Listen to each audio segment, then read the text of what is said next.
پسرا ورسز دخترا. این قسمت رفتن به دراگون.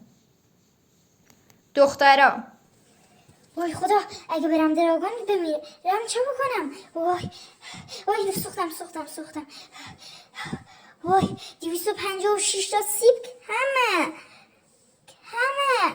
جلیقه کمه، یک دانه هر کدام کمه، سری میمیرم. وای شمشیر یه دانه کمه، چه هم طلایش هم دایموندیش. وای 64 تا از اینا کمه، 64 تا کیک، 64 تا زره کمه. یه راه از زن بزن دوست پسر.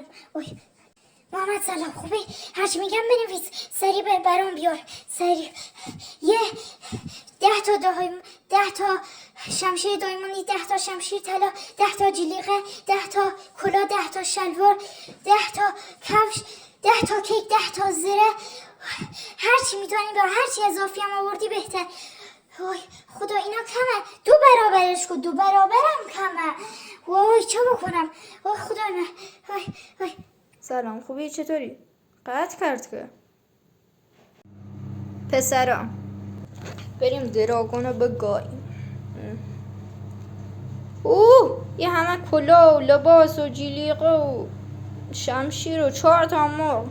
2-3 تاشو بدم بنده خدا، یه دانه بسه، من زیادم هست.